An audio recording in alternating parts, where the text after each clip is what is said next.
What Bitcoin Did podcast. Hello from sunny Los Angeles. How are you all? Welcome to the What Bitcoin Did podcast, which is brought to you by Kraken. Without doubt, the single best exchange in the world. What a week, right? How are you all? How are you taking it all in? Trump has been tweeting about Bitcoin. David Marcus discussing Libra in Congress. Senators and congressmen and women revealing their Bitcoin hands. And our very own Melton Demures crushing it in Congress too. Wow, what a week. Bitcoin is being discussed at the very highest levels of the most powerful government in the world. Well played, Bitcoiners. I think the shit is about to get crazy. Anyway, I've got a great show this week. I've got the author of the Bitcoin Standard, Saifedean Ammous, teaching me about Austrian economics. But before that, I've got to tell you about my amazing sponsors. Okay, so firstly, today's show is brought to you by the best Bitcoin mobile wallet in the world, Dropbit. You know them. I've been working with them for ages now. They are the most badass mobile wallet for your Bitcoin. You can tweet and you can text Bitcoin to your friends, which I've been doing. I've been doing it quite a bit. Some of you have even reached out to me and I've sent you some Bitcoin. Not everyone, but I've sent a few people some Satoshis so you can go and buy yourself a beer. It is the easiest Bitcoin wallet you can use. It's just like a Venmo for Bitcoin. No easier way to send and receive it. So have you downloaded it? Have you tried it out yet? Come on. You need to go and check these out. I know a bunch of you have because you tweet at me and you tell me how amazing you think it is. I love it. I've always got a few sats in my wallet. So yeah, make sure you go and check it out. It's available for the iPhone and Android. So just head over to dropbit.app, which is dropbit.app. Also, today's show is brought to you by Accounting. And with the Secretary of Treasury of the state talking about Bitcoin and tax avoidance, if you are taking your tax seriously with Bitcoin, you need to definitely go and check out Accounting. If you want to reduce your tax burden, these are the people to use. This is the software you need to be trying out. It is easily the best crypto tax wallet in the market. I said this before. I've looked at all of them. All the rest are rubbish. This is the best one. So you got to go and check it out. It's so easy to use. You can calculate your tax and you only pay at the point you download your report, which is super cool. So you can totally play it out and test it out first. And you can also optimize your trades with your portfolio manager to reduce your tax burden. It integrates with all major exchanges and wallets. So if you are taking your tax seriously, you need to check out Accounting. Just head over to accounting.com, which is accointing.com. All right, so let's move on to the show. And as I said, today I've got Saifedean Ammous, the author of the Bitcoin Standard and Associate Professor of Economics at the Lebanese American University. Also, Saif is a massive Liverpool fan, and I was hanging out with him the day after we won the Champions League, the day we proved we are the best team in Europe. So I've wanted to get him back on the show for a while. I have been bugging him. I've been kind of, come on, Saif, man. It's been ages. Come back on the show. And then when he told me he'd set up an online academy to teach the economics of Bitcoin, I was like, right, here we are. We've got the perfect idea for a show. You can come on and you can teach me about Austrian economics because I'm kind of interested in it. You know, I love what Stefan Livera talks about with it. So teach me about it. Let me understand a bit more. So Saifedean is an expert in Austrian economics and he believes it's the best economic model for modern society. But what does it mean?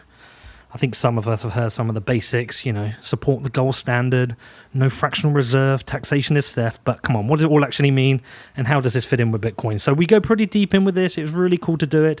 We cover a whole bunch of stuff from politics to schooling, and we also get into football. I'm sorry, we do it at the end. We talk about Liverpool. We talk about our lack of signings and whether we're going to win the league this season and why United are a joke.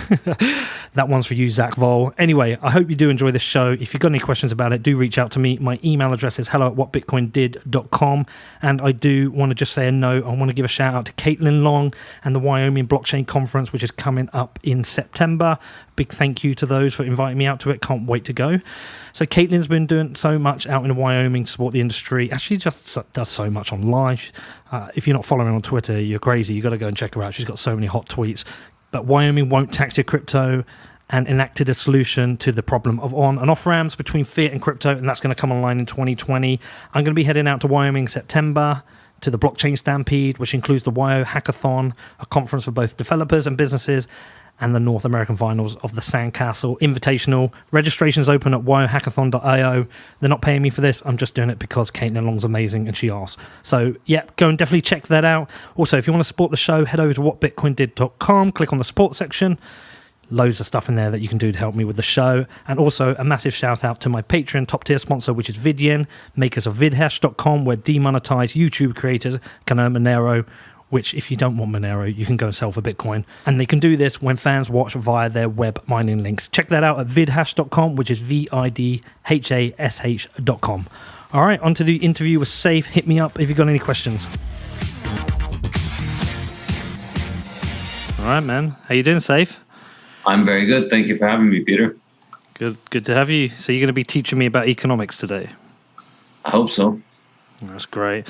Probably quite a good day to do it with everything that's happened recently about the president tweeting about Bitcoin and Stephen, is it Mnuchin? Is that how you pronounce it? His press briefing? Mnuchin or something like that. I don't know. I'm no expert in pronunciation of bureaucrats' names.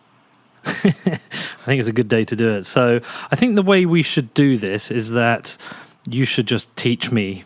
You teach me in this session about economics, what I don't know, and I think that would be a good starting point. Then hopefully we'll get a bunch of people to come and take your course, or your courses. There's 3. I saw there's 3 up there. Yes, well, there's 2 being offered right now, and there's a 3rd that's going to start being offered soon.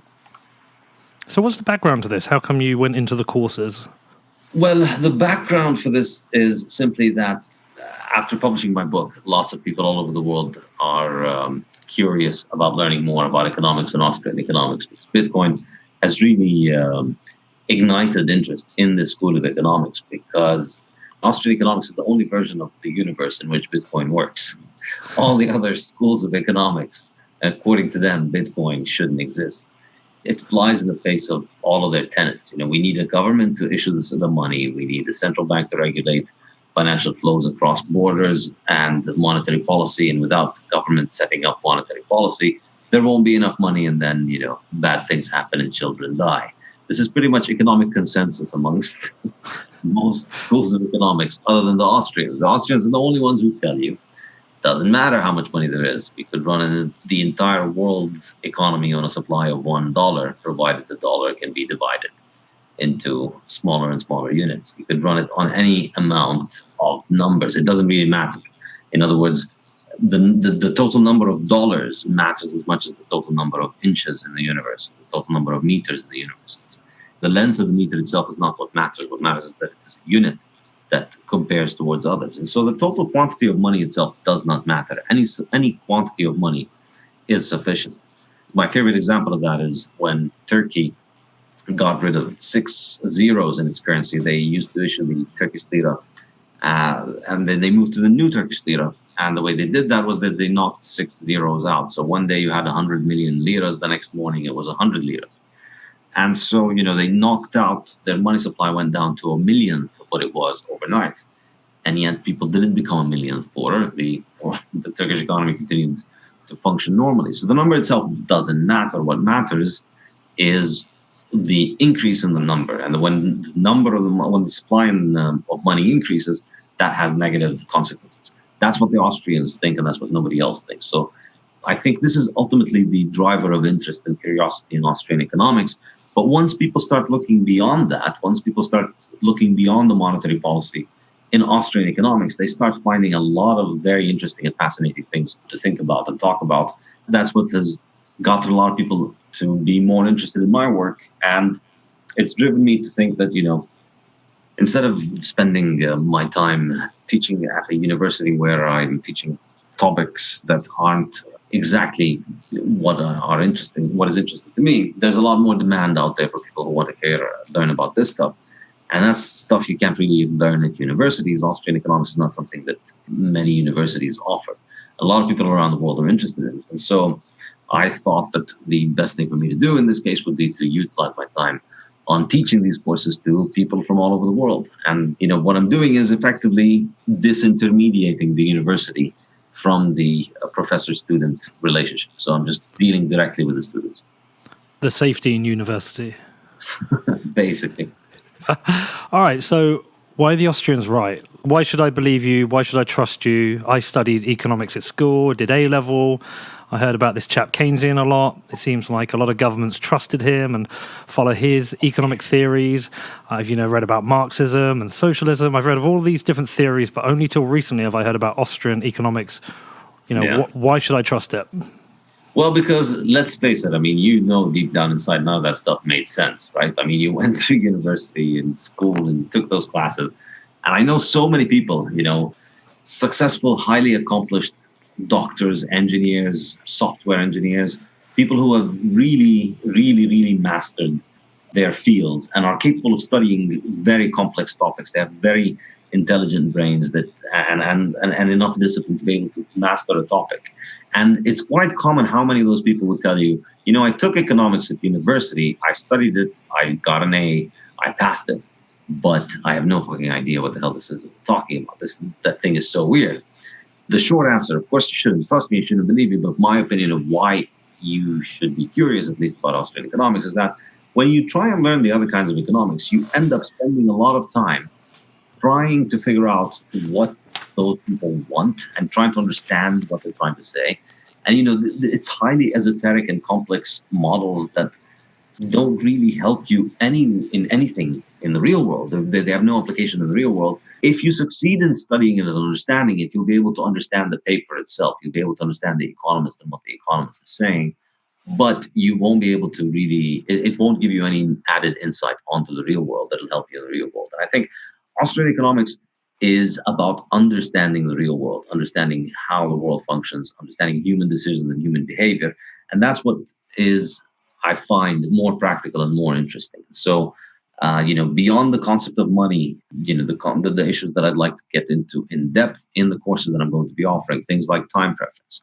This is something that amongst the Austrians, it's a highly, it's a topic that people think of as a very important issue in economics, but amongst mainstream economic schools, it's not commonly discussed with the importance that I feel that it deserves. I think if there's anything that economics can teach you, the most important lesson is that you're constantly performing trade-offs between yourself and your future self. Every moment of your life, you're making decisions that benefit you at the expense of your future self or the other way around. And that's just an enormously powerful concept.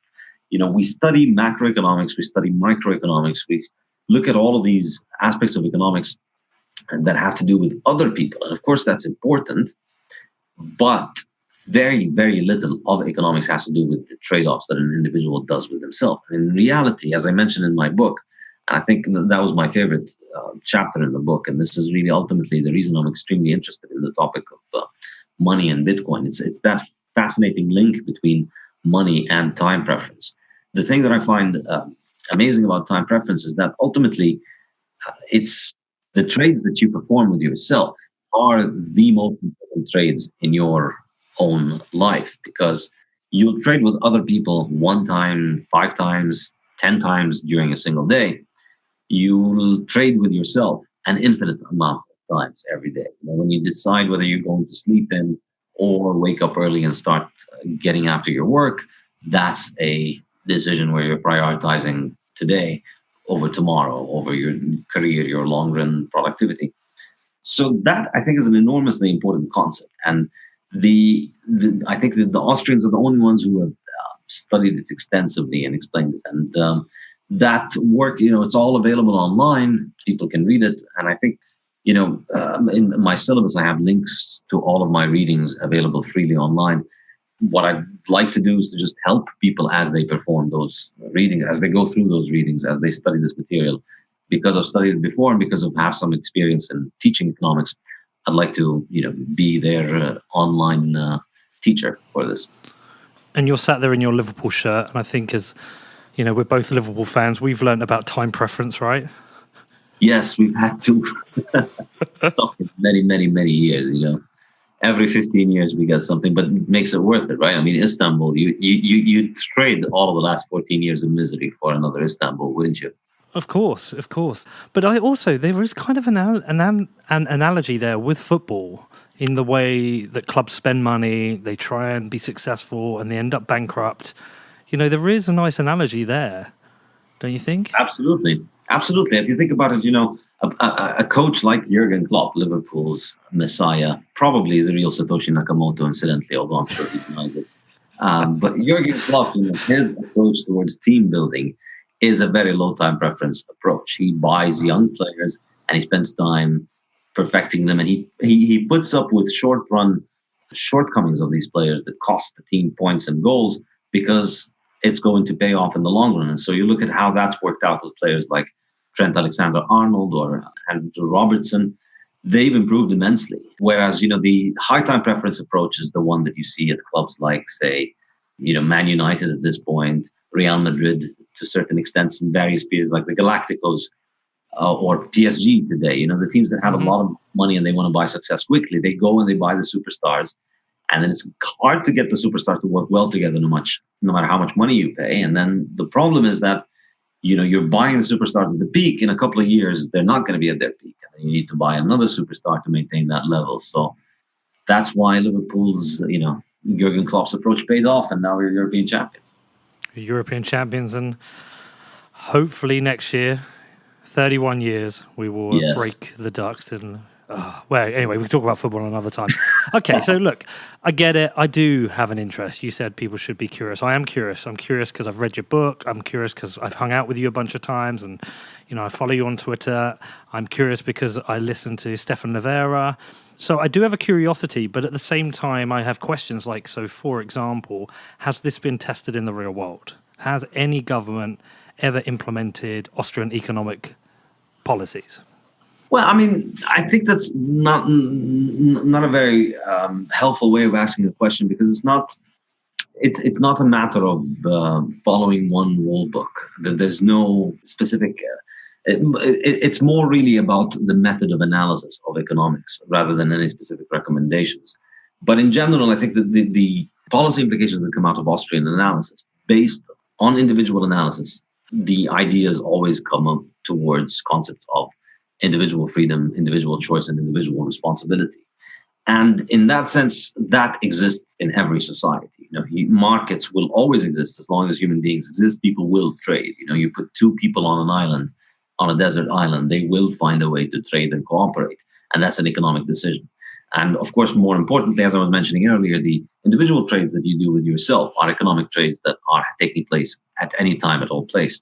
So these rules and laws of economics happen at all times, and then governments interfere in certain ways and prevent markets from functioning in certain times and certain places.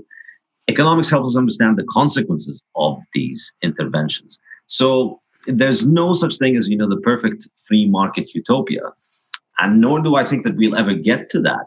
But we're also never going to have a human society that doesn't have theft or murder. These things will always exist. And so it doesn't matter if we ever get to that utopia or not. But I think the important thing to understand is what are the implications of different ways in which this utopia goes wrong. So the closest examples we have of free markets, of societies that have implemented, a free market, and also specifically, I think most importantly, free market in the capital market. In other words, free market in money, are examples of countries that were on the gold standard. So we have Switzerland, which was on the gold standard until the 1970s. They don't seem to have done too badly with it. It doesn't seem to have hurt them. If you look at actually the statistics on Switzerland up until the 1970s, both inflation and unemployment were non-existent. Both never went over 1%. There was no inflation, there was no unemployment. Switzerland was one of the richest countries in the world, and it had one of the freest markets in the world. And after they moved towards having a more inflationary monetary policy, now we see more and more unemployment after the 1970s, and particularly after the 1990s there.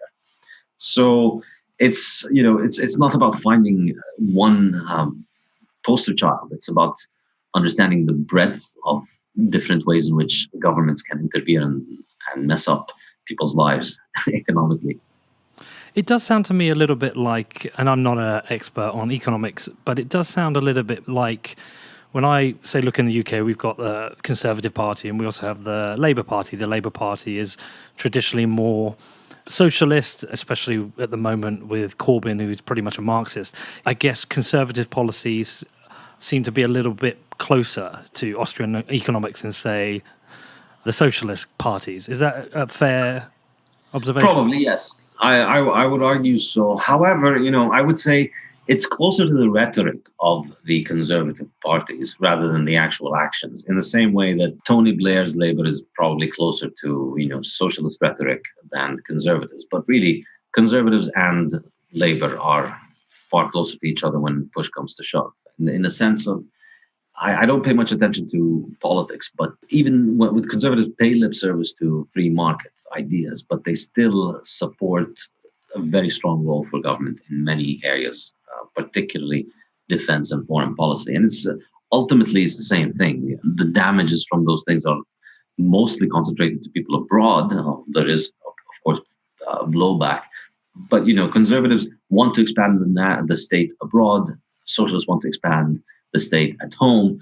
And then they all compromise and agree to expand the state abroad and at home. And then everybody wins. And that's really, if you look at it in US politics and British politics over the past few decades, this is how it goes. It doesn't matter if it's Blair or Bush or left or right. In business, there's always more funding for more war, and there's always more funding for more domestic programs. Ultimately, government, and that's really what you can see from understanding the economic incentives that people at government face, the only thing that benefits them is the expansion of the power of government and the expansion of the spending ability of government. And so, they may oppose ideas in principle to get elected, but when push comes to shove, any idea that increases their power will be good for them. I was listening to a Tom Woods show recently. I've become a little bit of an addict to it, actually. I really enjoy his approach. I've heard him break down a lot of issues with socialist policies, and there was a recent show about the Socialist Manifesto, a book that a guy had read. The name slips me now. But one of the interesting things in there he brought up as an example, he was talking about having caps for interest rates on credit cards. And he was explaining that caps for interest rates on credit cards don't actually work. And they're actually, I think he was saying, like, there's a market at every interest rate for somebody to use a credit card at. And when you start introducing caps, you're actually destroying the free market because you're removing people from having ability to actually get credit at a certain rate. Is that a good example? Yeah, because ultimately, the interventionist naive mentality just looks at something that they don't like and they say, we pass a law and we make this illegal and then it stops happening. And once you understand economic incentives, once you study economics from the Austrian perspective, once you understand that, the market for loans or for apples or for TVs or for cars or for anything else, whatever these things are, they are all created by men and humans who are acting. And it's our valuation in our mind that creates those things and brings them to life. And so the market for interest is no different. We hear that apples are expensive. Government says, well, that's not nice. Children should be able to get apples at a lower price. Let's make it so the price of apples is lower. And then in the Keynesian or Marxist mind, it just seems that, this is good intentions, so therefore it'll translate into good consequences. But in reality, all that happens is that you've now made it illegal for people to buy an apple at the market price. And so all that happens is that the people who are going to be buying apples at that market price are going to become criminals. A lot of people are going to think that the cost of becoming a criminal is going to be worth it. People are going to get into black markets. And then, of course, you're going to have the cost of enforcing the black market. So you end up with a massive cost to society for, the fact that people are producing fewer apples because they can't sell them at the price that clears. The fact that people are buying fewer apples because they can't afford it. And then you have the black market, which is wasting all of the time and energy of people on just securing the trade. And so it leads to, criminal activity being directed at providing this. And with the interest rates, if people don't get the high interest rates from their local bank, they're going to get it from their local loan shark. And it's going to be much worse. So we're really talking about the human action part of what you're teaching then, right? Yeah. Yeah. Is there any space for any forms of socialist policies within Austrian economics? So, for example, in the UK, we have the NHS. And you know what? For all its wrongs, there's a lot to like about the NHS as well, especially when you speak to people here when I'm out in the US talking about healthcare out here. Is there any space for any socialist policies, any helping of the worst off in society? Or does Austrian economics, is it all down to personal responsibility? No, of course, there's a lot about helping others in society. But the key distinction is that you help them yourself. You don't hold a gun to other people's head in order to help others. And that's really the key idea. So, obviously nobody's saying that helping the poor should be bad. And this kind of caricature, I would say, is more accurate for people, I would say, maybe like the Ayn Rand or objectivists. They would lean more towards these kinds of, I'm not familiar with her work, so I may be mischaracterizing it. But, they talk about the virtues of selfishness and so on. But I think within Austrian economics, there's no value judgment in economics. There's no what is right and what is wrong. It's just analyzing consequences. So the issue in terms of whether you should or shouldn't help the poor people, of course, is a moral issue that is down to you.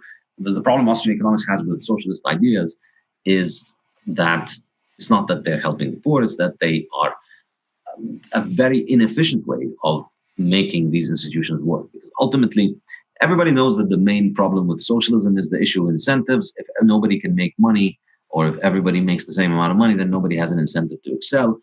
And while there's some truth to that, that really is not the problem with socialism. What the Austrian economists have been saying for a century now, even before socialism failed.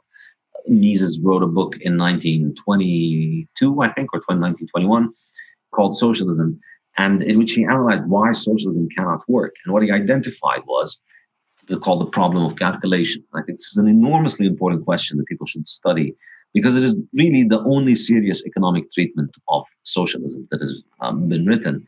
And it just analyzes the problem with socialism aside from the incentive problem. Even assuming that the NHS is staffed by the most intelligent and well-meaning angels who cannot do any wrong, any kind of entity that is controlled by the government is, by virtue of its being a government monopoly, by virtue of it owning the means of production, immediately ends the presence of a free market in the means of production in the capital. And that's ultimately the problem that socialism faces. When there's no market in the capital goods, and Mises identifies that as the absence of a stock market. So a socialist society is a society that doesn't have a stock market. A capitalist society is one that has a stock market. That's really the clearest definition we have of those two terms. Because if you have a stock market, that means you and I can buy and sell capital in a free market. If you don't have a stock market, then the capital is owned by one entity that decides where all of the capital goes. So if one entity owns all of the capital and owns all of the resources, how will that entity figure out where to allocate the resources most efficiently? In a market, these resources are allocated based on prices. And so price signals tell us what people are valuing things, how people are valuing them, and what different valuations are attached to them. And it shows us what different production methods cost. And then it shows us which one is better, which one fails.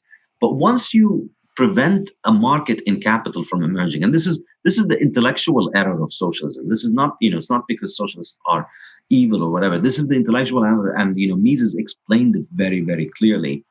The intellectual error is to think that just because we own all of the things, we can use them efficiently, when the only way that they can be used efficiently is if prices are allocated them. So when you look at the NHS, sure, a lot of sick people walk into the NHS and come out cured.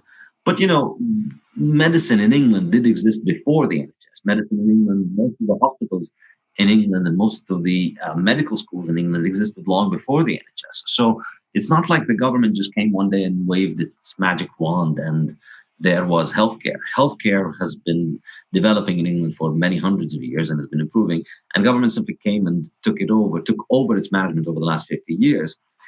And by destroying the price signals, we end up in this world today where you see the real impact of it is that the NHS, they face no real budget constraint. Costs are always spiraling out of control. Doctors are complaining about not getting paid enough. Patients are complaining about it being expensive. And everybody somehow thinks that all of that is because of free markets. And if we just had it all owned by the government, then we'd have universal healthcare. But in reality, I think the really sad thing about the NHS is, if you really, we can get into endless arguments about the kind of treatments they offer, but just look at their diet websites. Just look at the recommendations they tell people about what to eat. I remember looking at their website. They tell you that you need to eat yourself 6 to 10 ratios of grain every day. And that is really a very, very effective recipe for developing metabolic syndrome and diabetes. It's truly, truly perverse that they would say something like this. But because it is a government monopoly, it faces no consequences to its actions. And, it is easy for corporations to co-opt it and to, for industrial food manufacturers to continue to shape their guidelines in a way that helps them. And of course, it also drums up business for the NHS. The more sick people you have from eating grains, the more people need to go to the NHS, and the more funding you would have in the NHS.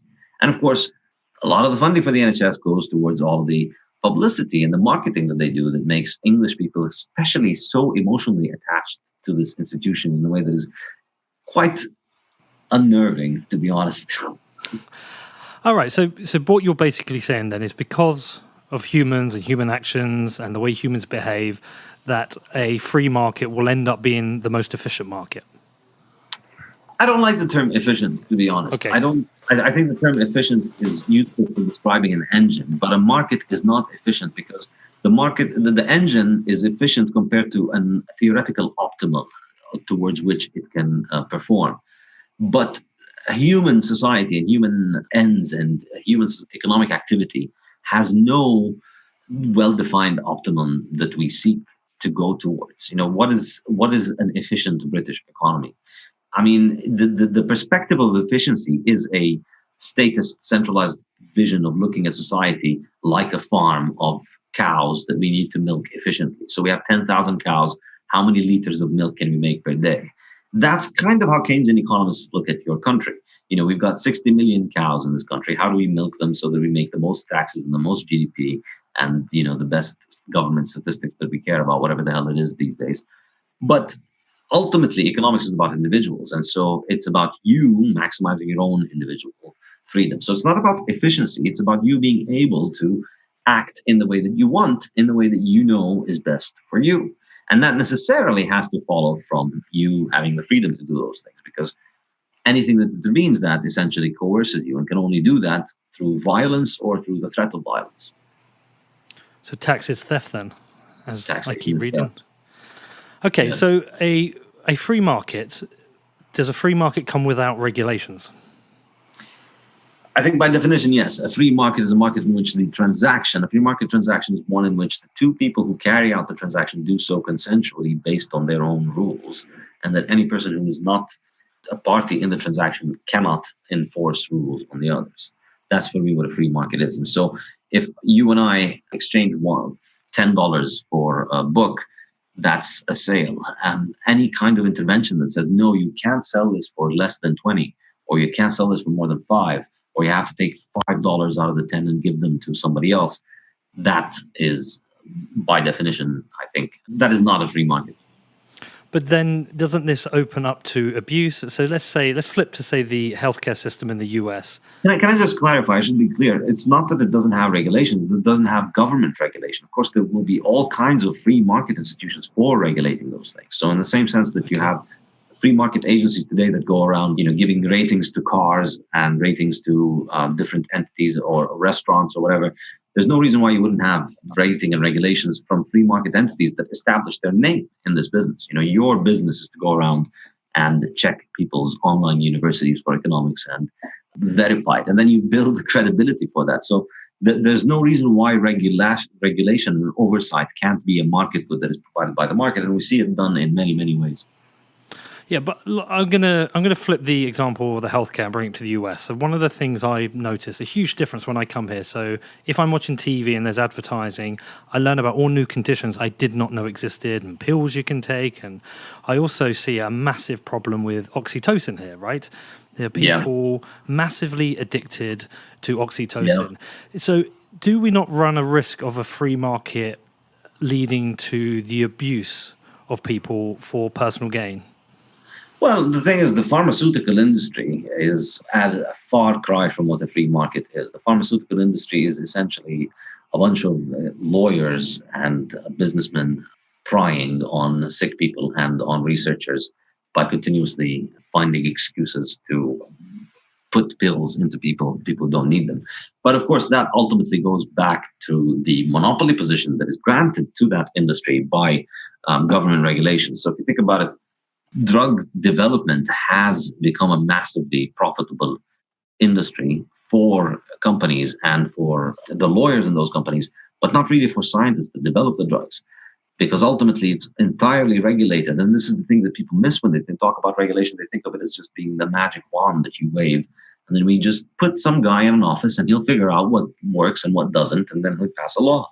Well, no, we now have an FDA process that takes around 10 years and $1 billion to get a drug on the market. And these numbers are pretty old, so it might be much higher now. So if you and I concoct a drug right now that can cure a disease. And we know that it works. We've tried it on ourselves or others, and we can't sell it until we get FDA approval, which could take many, many, many years. So there will be people who would be willing to take it because they are happy to take it, but the FDA wouldn't approve it. And you and I can't get it onto the market unless we spend 10 years and $1 billion doing that. So, of course, we can't do that. So it's going to be a pharmaceutical company that does that.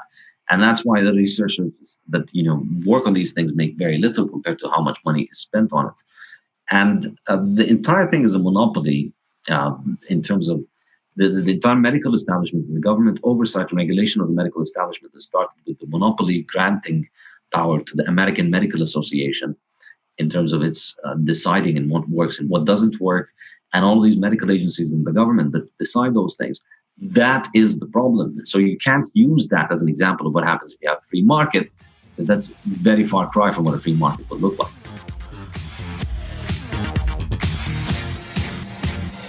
Next up, I talked to Saif more about Austrian economics and why Man United will have a terrible season. But before that, I do have a message from my amazing sponsors. Okay, firstly, today I'm going to talk to you about BlockFi, my oldest sponsor, my biggest supporter of the show. Big thanks to Zach Prince. I actually hooked up with Zach a couple of weeks ago. I was in the BlockFi office with him and Jeremy Welch from Casa, where we discussed their recently announced partnership and a whole bunch of really cool bullish Bitcoin stuff. You're definitely going to want to check that out. That's out in a couple of weeks. Do you know about the partnership, though? I've been talking about it for a couple of weeks now. It's a really cool thing. Two of my favorite companies are working together.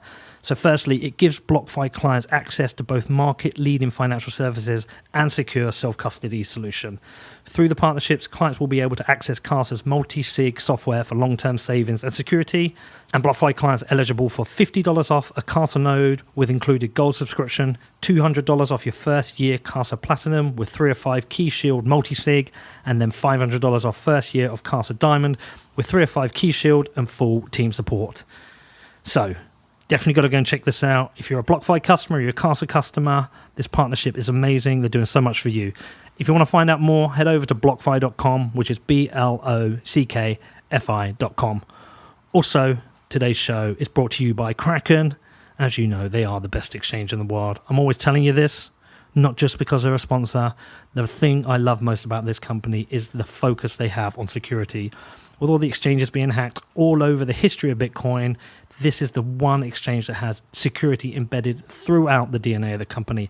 And I know this because I recently recorded a show with their chief security officer, Nick Pacocco. I headed over to Chicago. We recorded, I think it was about a 90-minute show discussing everything to do with hacking and security. It's a great one, and Nick is a great guy to interview, so I can't wait to get that out. I think that's coming out on the 22nd of July, so you won't want to meet that. But yeah, it totally reinforced my belief in why Kraken is the only exchange you should be using. And not only do they have it embedded through the company, they've also got Kraken Security Labs where they look to improve security across the entire industry. So come on, who are you going to use for your exchange? Who are you going to trust? For me, it's Kraken. Are you going to join me in supporting Kraken? If you are, head over to kraken.com, which is KRAKEN.com.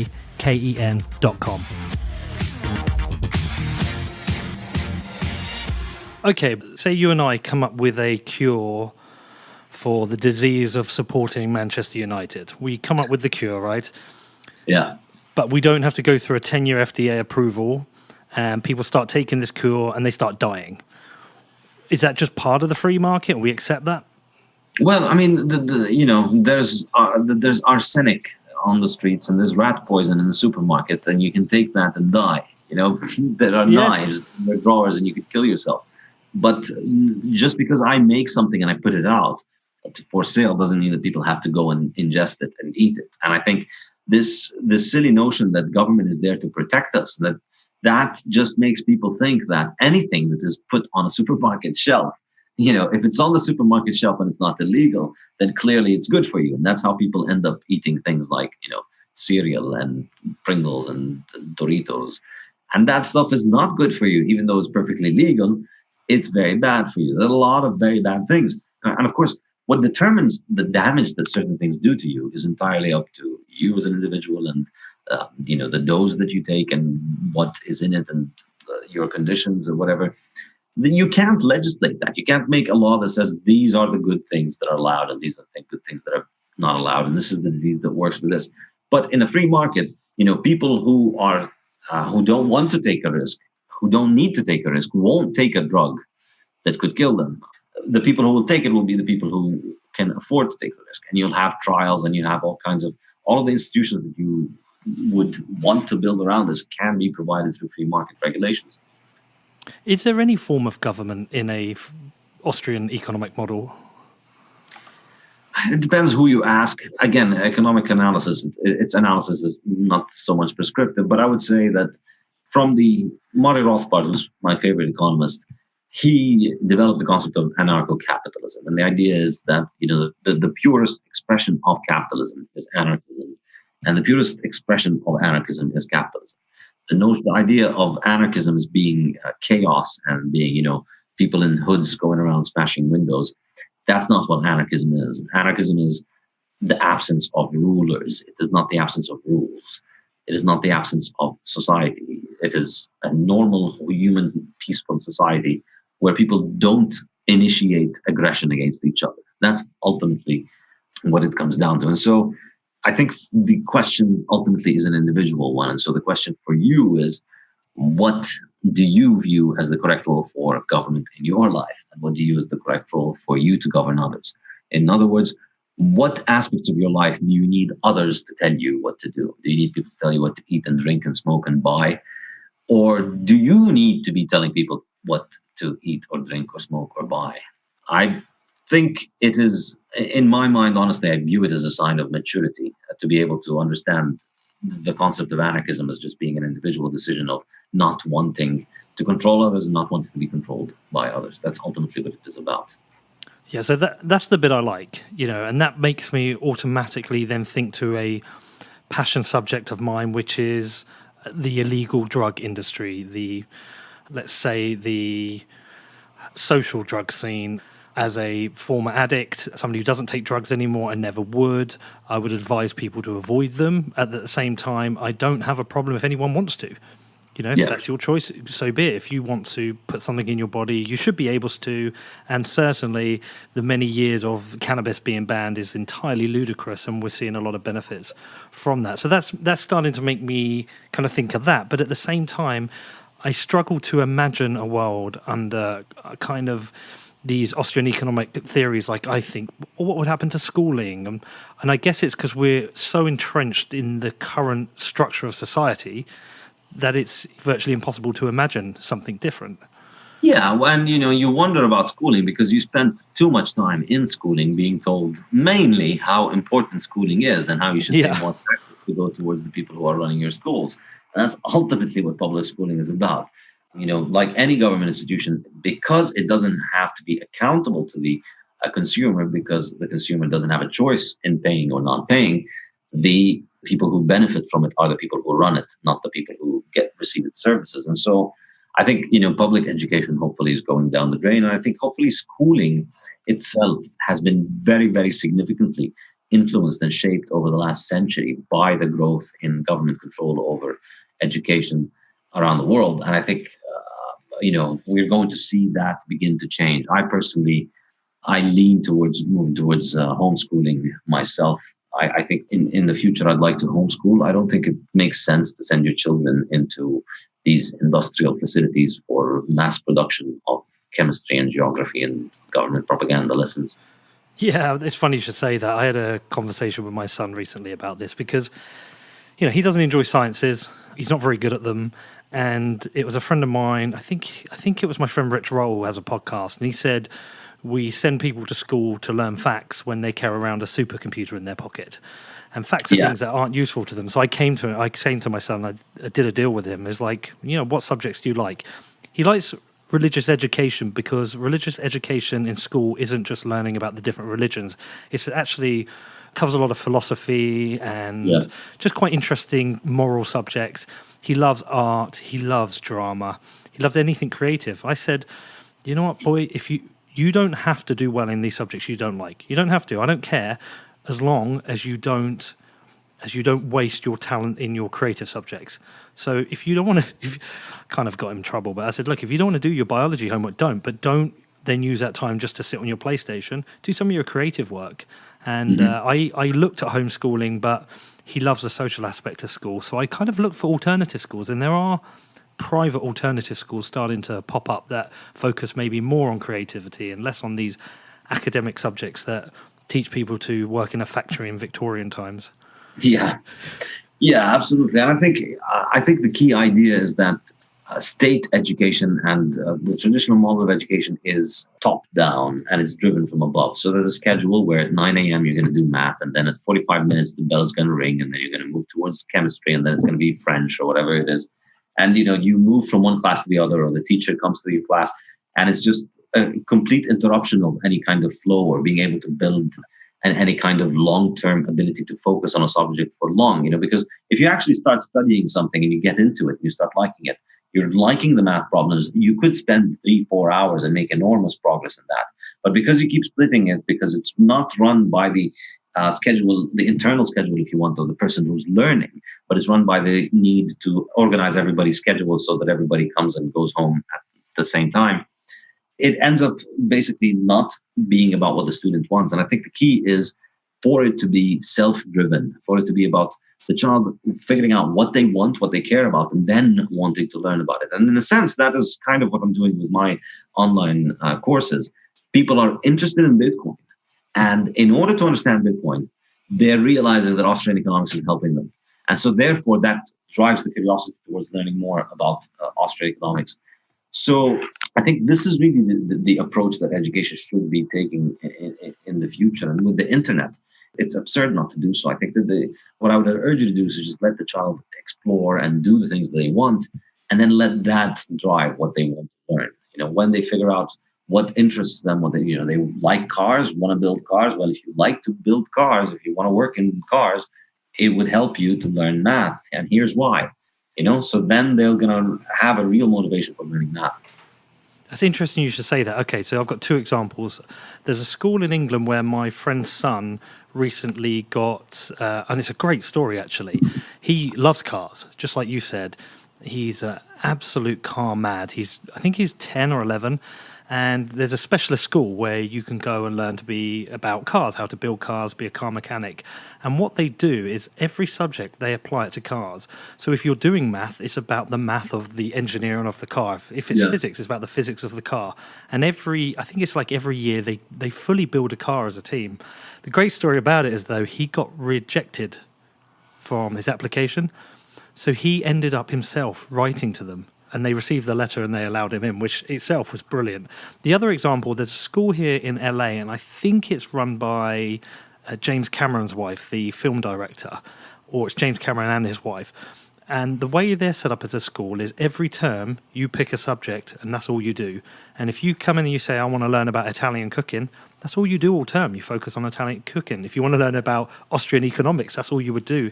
And you just do that for the whole term, but you still have the social interaction of being in a school, surrounded by other kids and making friends, which to me sounds like a really nice balance. Yeah.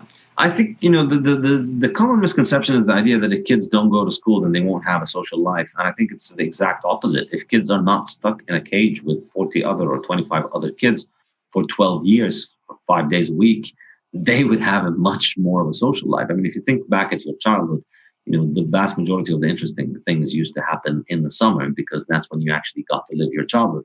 I think there's plenty of time with homeschooling or with small schooling groups or with self-directed learning. There's plenty of time for children to meet many different groups of children, many different activities, sports activities, the hobbies, the nature, all sorts of activities they would have time for if they weren't stuck in the conveyor belt of industrial assembly line education. All right, man. Well, listen, look, the other thing we have in common alongside Liverpool is Bitcoin. This all comes back to Bitcoin. The show's about Bitcoin. You've dedicated your life to the economics of Bitcoin. So let's get into that. Let's talk a bit about, teach me about money. I think of money as what I get out of the bank, what I earn each month. It goes into my bank account, and then I use that to spend. And that's all I think about money. But there's so many different views or opinions on what money is. Sometimes people say Bitcoin is money. Sometimes they say it isn't money. What do people get wrong about money? So, I mean, there are a lot of ways of looking at any animal and identifying it and talking about it. So, we could say an eagle is a bird, but an eagle is also a carnivore, but an eagle is also got feathers. And, So we can focus on many different aspects of it, and we can run definitions in many different ways. I don't like to spend much time on definitions because most the discussions on definitions end up in just semantics. I think I like to think of things functionally. I did engineering as an undergraduate. It helps me think practically about things. So for me, and as not just for me, but the Austrian view as well, is what defines money is that it is a medium of exchange. That's the function of money. Money is something that you own, not for its own sake, but for the sake of exchanging it for something else later on.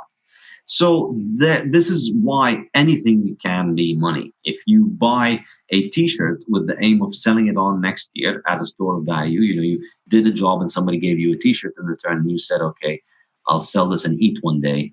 You've used that T-shirt as a medium of exchange. And you know what? It's not illegal. Nobody can stop you. You can barter things all the time. So anything can be used as money.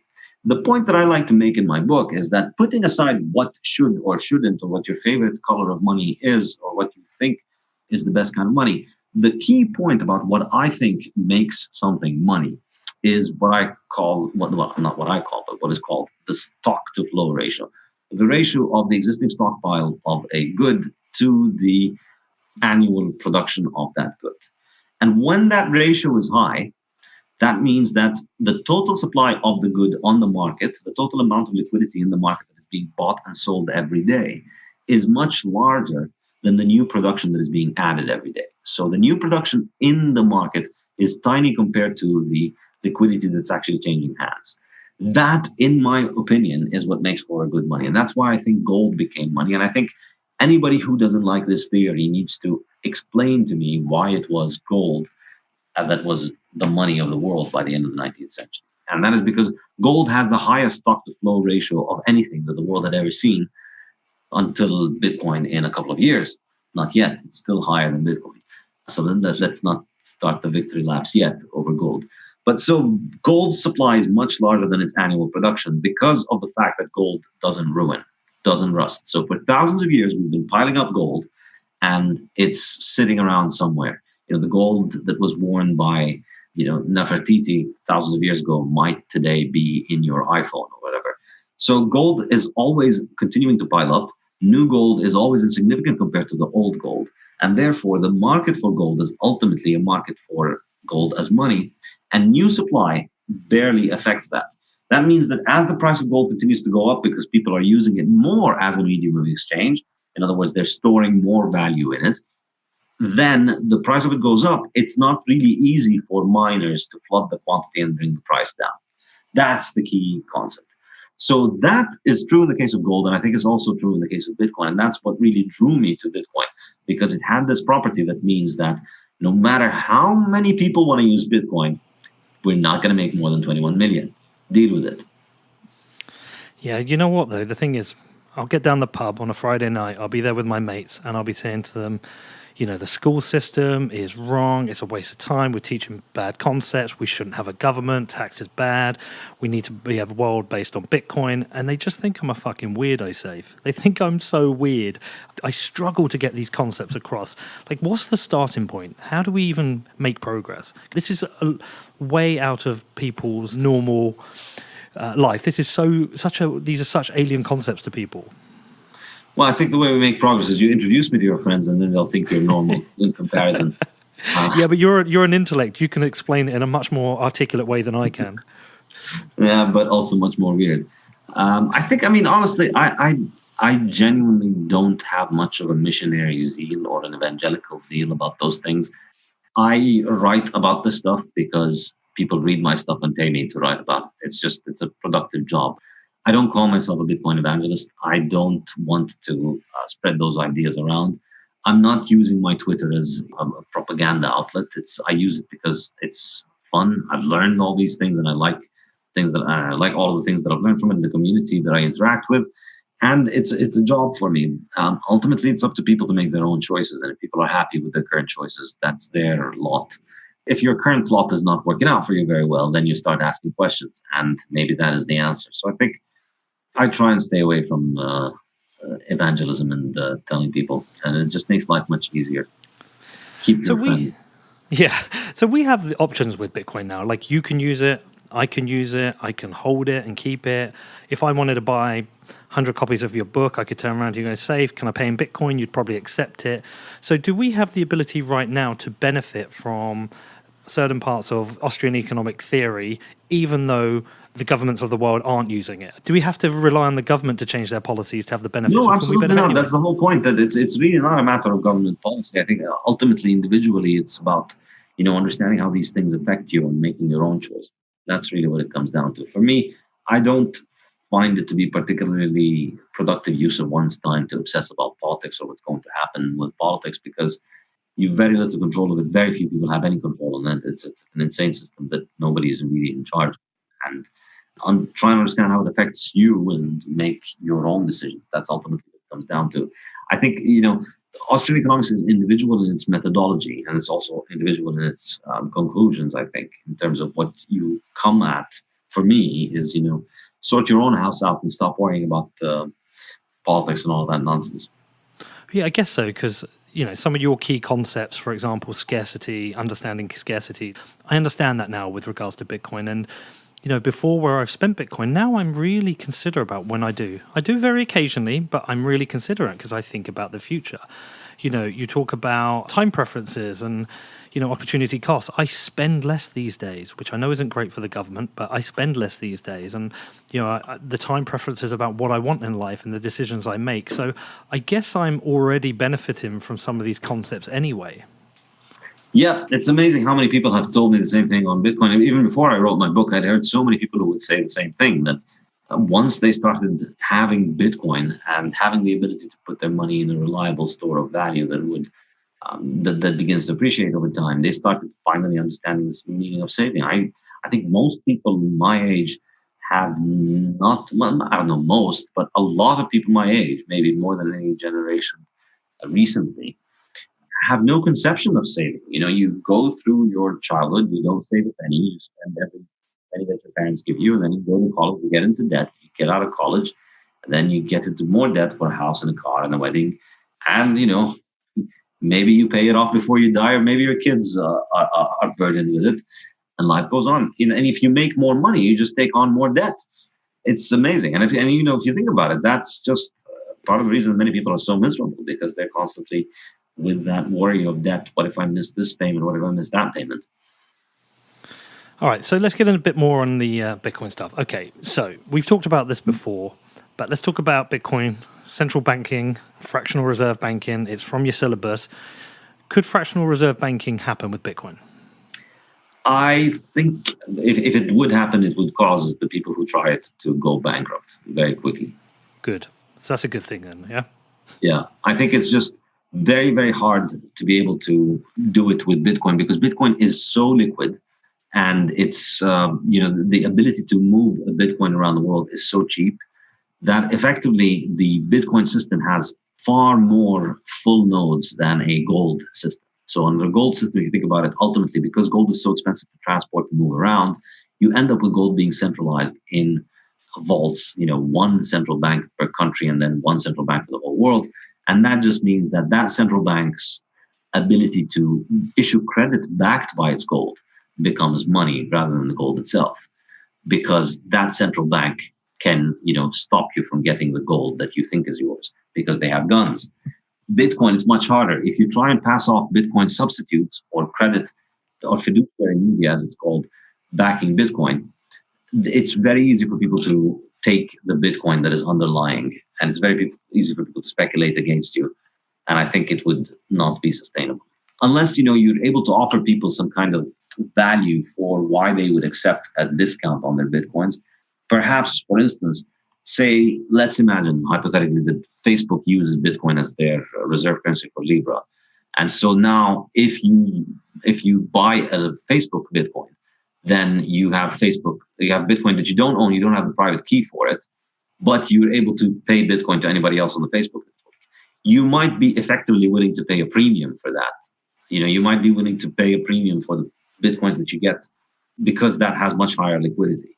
I think that's kind of power is what allowed central banks to issue fiat money based on gold, because gold is very hard to clear. But I think somebody like Facebook would have a much harder time for offering much bigger premium, effectively, or much bigger discount on the gold. So I don't think so. What do you think of Libra coin? I think it's interesting. It's a very interesting question. I'm really excited about seeing how it unfolds because it has put the issue of money and money control front and center into everybody's mind, because everybody's always obsessed with Facebook for whatever reason, either they like it or hate it.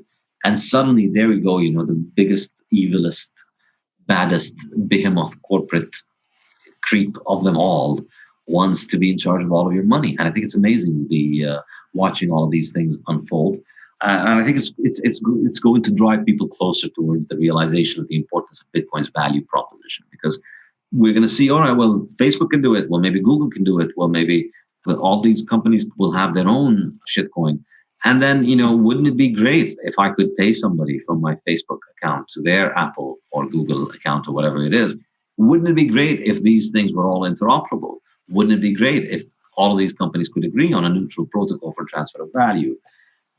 But we don't need the companies to agree. We don't need governments to agree. We already have the protocol. And then they would all individually prefer to have their own protocol. Obviously, Facebook would like to issue the world's reserve currency, as with the US government, as with the Chinese government, as with Google, as with you and I. Who wouldn't? But the second best option for you is that you go towards a reserve currency that nobody controls, rather than something that somebody else controls. And that's, I think, Bitcoin's value proposition. And Libra is helping drive that forward. Isn't Libra, though, like a free market for money, the creation of Libra? It's essentially the privatization of money in some ways. It could be, but, there's a reason why we've not had these things before. We didn't need Bitcoin's technology for companies to be able to do something like this. A centralized currency like Libra doesn't need a blockchain, it doesn't need Bitcoin. It was Bitcoin and the altcoin explosion really that made it thinkable for people to do something like this. But I think if a company, and we have examples, eGold tried to do something like this in the 90s, and it was closed down. So I think Bitcoin really pushed the limits of the Overton window when it comes to private money. But ultimately, I can't see Facebook succeeding in this, because governments are just not going to. Maybe some governments won't have a choice, but ultimately, the U.S. government ain't going to give up on its seniorage because of Mark Zuckerberg. But the way I'm thinking about it, Saif, is that the shitcoins are a free market for money. And what they've done for me over a period, like a transitional period of time, which you've watched and witnessed, and finally followed me on Twitter after I went Bitcoin only, it improved my understanding of Bitcoin. And so when you talk about free markets, I kind of think the existence of shitcoins for me has been a good thing. I know people have got scammed and all that, but they've been good for me to help me better understand Bitcoin. Does that make sense? For sure, I agree. And I think, Pierre Rochard said that overall, many people complain that shitcoins take demand from Bitcoin. But I think Pierre makes a very good point that each shitcoin has a massive marketing army for itself. And they bring a lot of people into the space who otherwise wouldn't. They have active PR. Bitcoin doesn't have active PR. It has a bunch of stake eaters posting memes on the internet. But these shitcoins have professional PR armies, and they're attracting people towards this stuff. And most people come, all right, they hear about Ethereum or Ripple or whatever, but then they stick around and they see, oh, wait. Well, maybe not most, but some people for sure end up sticking around and seeing that, oh, okay, well, maybe there's something in Bitcoin there. Yeah, some of them can't change their minds, though. Some of them are still stuck with Ethereum and SV and cash, hoping and waiting and whatever. Okay, another thing you've talked about is you talk about why central banks won't adopt Bitcoin, but do you think they should?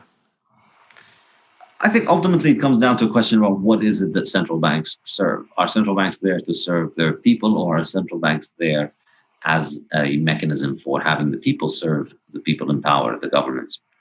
And I happen to lean towards the second scenario. And that's why I think they would not lean towards Bitcoin. I think if they, Bitcoin takes from them the ability to conduct monetary policy, takes from them the ability to take away wealth from their people and finance their operations. And I think governments are just going to be afraid of that. But I could be wrong. It's the lack of control, the inability to print new money to fight wars. Exactly. Having said that, I have no special insight on this. I'm not a central banker, never worked at a central bank. And, I don't get invited to central banker parties, so I have no idea what they talk about or how they think. But my guess is it's not happening. All right. Well, look, last couple of concepts I want to go through you or ask you about. So, where do you think we are in the growth of Bitcoin, in the development of Bitcoin? You've talked before about Bitcoin becoming a global money and how it can become a global money. Kind of where are we at, and what are the steps of that need to come next? I think we're still very, very early. I think people who are, very excited about it happening over the next couple of years are probably getting ahead of themselves. I think it's not a failure of Bitcoin. It's not a limitation of Bitcoin. I think it's just, and it's not the technical limitation. Bitcoin is scaling technically, I think, in quite successfully. The main issue, the way that I see it, is a matter of liquidity. Bitcoin needs to build up liquidity. And that's just not something that can happen overnight. Because the way that it's going to happen is that, first people need to hear about Bitcoin. Then people need to get to understand why it is. Then they need to learn how it functions. Then they need to find a way to buy. And that's just not easy. So I remember, 2013, lots of people heard about Bitcoin, were trying to buy Bitcoin and couldn't. I couldn't buy Bitcoin. I couldn't find a way to buy Bitcoin back then when I was in Lebanon. And it takes a lot of time for people to find somebody who has a Bitcoin to be able to connect with them and to buy from them. So then that process needs to take time for people to spread and for Bitcoin to continue to operate successfully and for its value to go up to attract more people, to bring in more people. So we're now at a point where we have maybe maximum of 1% of the world's population on Bitcoin, I would say. And there's still a lot of people and a lot of money to go. And it can't just happen overnight also because people are not just going to go and dump everything and put it into Bitcoin. That would be foolish. Although I'm sure many of your listeners have done it. So sorry, guys. But, it depends on the time. It's probably worked out well for you, but it might have been catastrophic. But generally, I wouldn't recommend it. So people are not just going to put all their money all at once. They're going to put a small amount and then when it goes up in value, they're going to have to sell because it's going to become life-changing money at some point and they're going to be selling. So we're going to go through all of those phases of early adopters selling off and then new adopters taking it up until the liquidity is spread out all over the world. So that would take an enormous amount of time. And it's not something that, Bitcoin core engineers can hasten. It's not something that if we had kept Roger Ver or whatever, then he would have done it for us. It's about 7 billion people individually finding, not necessarily individually, but about a critical mass of wealth migrating to Bitcoin. And it's going to be a while. All right. So last thing on this, can Bitcoin be killed? I know you've written about this. You've talked about 3 scenarios: software bugs, government bans, and the failure of fees to generate enough security. Yeah. How do you feel about all these now? Can it be killed? I mean, it's under the spotlight now of the US government. I think, I'm not going to say yes or no decisively, definitively. I would say I don't know if it's going to be killed. But I would say that after researching it, since writing my book, my opinion of the likelihood of its survival have declined a little bit. In that there is, more of a possibility that I think that it could be killed than I did before. And that is mainly because, not because of any kind of technical attack. So I think the kind of scenarios that are usually offered by no-coiners about, let's kill Bitcoin by turning off the electricity and then the Bitcoiners won't know what to do or some stupid shit like that. That stuff ain't going to happen, though. We can use radio, we can use satellites, we will use mesh networks, antennas, whatever. We're going to figure out how to make a new block every 10 minutes. I think if people want to do Bitcoin, they're going to figure out how to make a new block every 10 minutes and to reach consensus on it. So that I don't think would kill it. However, I think the thing that would really kill it would be the improvement in monetary policy. If monetary policy improves, if we go towards a gold standard, if we have more of a better monetary policy around the world, that just doesn't mean, the US and Europe, it also means Venezuela and all of these places, then fewer and fewer people will want to move to Bitcoin. And then that, I think, would undermine demand for Bitcoin. And I think I didn't mention this in the bulletin, but it occurred to me after I wrote it, and this might make many Bitcoiners nervous. I hope you guys don't hate me. But if you think about it, BitTorrent, it wasn't killed. It still operates. You can still use BitTorrent today, and I still use it. However, it's nowhere near as popular as it was, at least for piracy purposes, as it was about 10 years ago. And the reason is, back in the 90s, the record label industry was absolutely horrific in how they manufactured and sold things. And they made it really expensive for people to listen to music. And piracy offered an enormously cheaper, much better technology for doing that. And BitTorrent allowed people to get all of that music for free. So when that existed, when you had to pay an exorbitant amount of money for an album or just download it in a few seconds, BitTorrent was massively popular. But then the movie and music industry had to basically reform. Artists put most of their music on SoundCloud and YouTube for free, and things like Netflix and all of these subscription models, they become enormously cheaper than what it used to be before, and now it's far more reasonable for people. So now very few people, or far fewer people, will pirate today as opposed to a few years ago, because you just buy a Netflix subscription, you buy a Spotify subscription, and so on. So I think the bad news here for Bitcoin is that, Bitcoin is optimized for avoiding state control. Bitcoin is optimized for avoiding control by government. And so the more government tries to control Bitcoin, the more government starts to restrict Bitcoin, the more incentive people have to run Bitcoin, the more Bitcoin thrives. That's kind of good news if you're in a situation where people are hostile to Bitcoin. But if Bitcoin continues to grow to the point where it massively undermines monetary policy and causes monetary policy to become much better, well, then maybe Bitcoin undermines the reason for its own existence. And just like BitTorrent. BitTorrent didn't end up taking up the world, but it did destroy the record label industry and force them to reshape their business model. Maybe this is what Bitcoin will end up doing to central banks. It'll be the competition that gets them in shape and brings them back to a sound monetary system.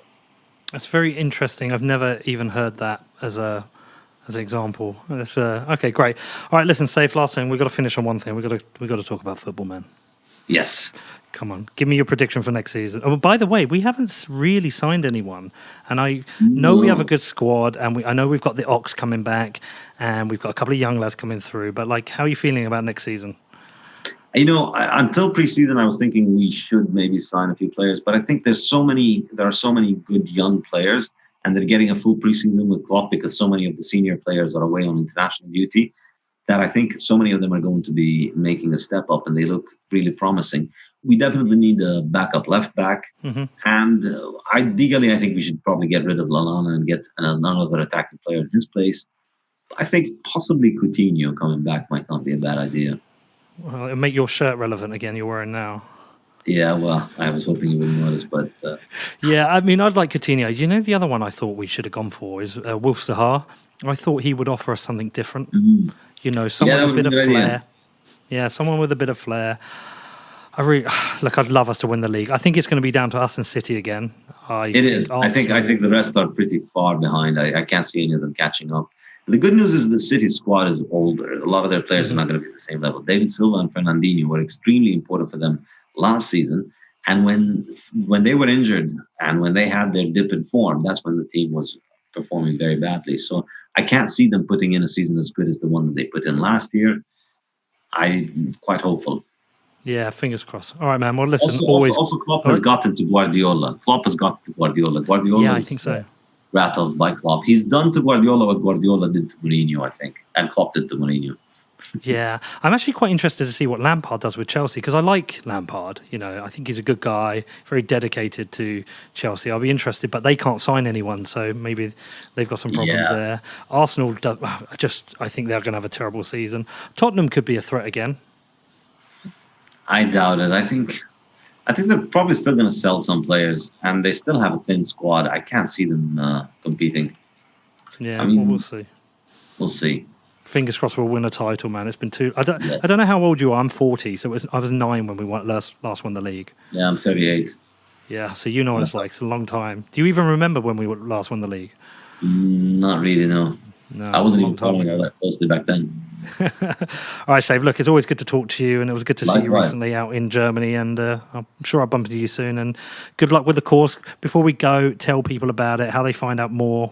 Yeah, well, the course is on my website, Saifedean.com, and currently I'm offering one course on my book where I'm giving lectures based on my book, 10 lectures, 1 hour a week for 10 weeks. And then I'm also offering a course on the research bulletins, which are the papers that I've written since publishing my book, which I'm going to work into another book eventually. And I'm also going to soon start offering an Economics 101 course, Introduction to Austrian Economics. These will be offered as live lectures as well as seminars where you can join a discussion seminar to discuss these in small groups of students. So go to saifedean.com and sign up. Awesome, man. All right, Saif, take care. See you soon, man. Cheers. Thanks a lot, Peter. All right, so what did you make of that? Did you enjoy that? I think I say that at the start of every show now. It's become a bit of a catchphrase. But yeah, it's always great to catch up with Saif, not only to talk about economics, but also to talk about Liverpool. So what are your thoughts on Austrian economics? Is it new for you? Is it new for you like it is for me? I didn't learn about it at school. I was taught about the Keynesian side of things, but this is all kind of new to me. Are you ready to ditch schooling? Are you ready to ditch healthcare, socialised healthcare like we have in the UK that we're massive fans of? You know, some of this stuff, it does take a bit of adjustment to get your head around. I think I'm ready for the free markets. I've been listening to the Tom Woods show a lot as well and learning a lot more about libertarianism. So yeah, I'm interested in it. I'm not 100% there, but yeah, some of the ideas we discussed were, very interesting to me. I don't always agree with Saif as well. We had a big debate when we were in Munich about global warming. We have different views, but yeah, it's always great to chat to him. And Bitcoin and Austrian economics definitely seem to fit together quite nicely. So I was really happy to go down the rabbit hole with Saif, and probably will spend a bit more time looking at this myself. I also think I'm going to get Stefan Livera on at some point to talk to him about it as well. Anyway, big thanks to Saif for coming on.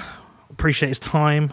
I hope you did enjoy it. Like I say, if you want to reach out to me, you got any questions about it, you can reach out to me on hello@whatbitcoindid.com. Also, listen, if you want to support the show, so many people have been supporting me since I started this nearly 2 years ago. I think November's my anniversary. So firstly, thank you to everyone who's ever supported the show, whether you've left a review, whether you've sent a donation, when you've become a patron, whatever. The reason I can do this and travel around and do these really great interviews is because of you. If you do want to support the show, I'm not going to go through all the stuff now. It's all up on my website. If you go to whatbitcoindid.com, you click on the support section, you'll find it out there. Even a review on iTunes is super helpful. Also, make sure you check out the advertisers. They're the ones who really make this happen. They're the ones who sponsor me, allow me to waste all the money I earn on jumping on flights and staying in hotels so I can go in person and meet all these great people. Anyway, I'm in LA at the moment. I'm going to be heading out to San Francisco on the weekend where I've got a bunch more interviews planned, both for whatbitcoindid.com, but also my launch show for Defiance, which is pretty cool. Then I'm going to be heading back to New York and then home to England. I'm going to be back in England for about 4 days, but then I'm taking my kids on holiday. I'm going to be offline, kind of offline, for about 3 weeks. My kids have been super patient with me traveling, but I have recorded so many shows to get out while I'm away. All right, any questions? You can reach out to me. My email address is hello@whatbitcoindid.com.